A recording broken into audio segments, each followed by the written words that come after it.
এই কাঁঠালটা আমার ভাই কাঁচা ভাইবে আমাদেরকে 2 দিন আগেই ভাঙাই দিচ্ছে। আমরা বলছি বারবার কাঁঠালটা কিন্তু পাকা, তাও বিশ্বাস করে না। 2 দিন রাখলেই পাইকে যেত। তো কাঁঠালটাই 2 আধখানা করার পরই ভাঙছি।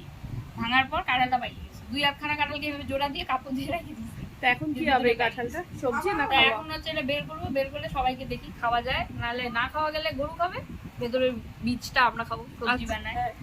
কাঁঠালটা একটু দেখো ভালো কিছু, যে কাঁঠাল কাঁঠাল খান না আপনারাও, খুব ভালো মিষ্টি কাঁঠাল, অপূর্ব গাছের কাঁঠাল। এটা আমার ভাই এনেছে, ভাইয়ের বন্ধুর বাড়ি অপূর্ব। বাটিতে রাখো দিদি। ওইটাও এক ভাই। কুয়াটা দেখুন কত সুন্দর, বড় কালারটা দেখ খালি, উফ।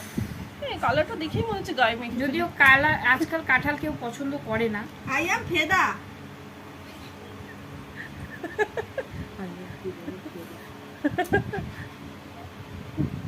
দেখ খালি রোয়াগুলো দেখ, কি সুন্দর পাইন, কতগুলো কাঁঠাল! এই ছোট্ট কাঁঠালে কতগুলো কুয়া বল।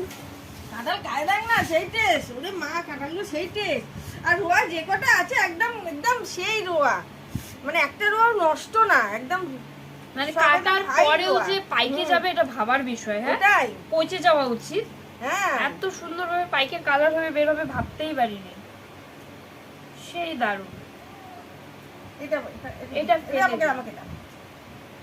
খেয়ে নাও, ভালোগুলো খাও, ওগুলো তো ফেলাই যাবে লাস্টে। ভালোগুলো রাখ না, মুড়ি দিয়ে খাবো। মুড়ি দিয়ে আমার কারণ রাত্রে ভাত খাবো না, মুড়ি দিয়ে কাঁঠাল খাবো। এটা আবার বেশি হয়ে গেল না? ভালো লাগে।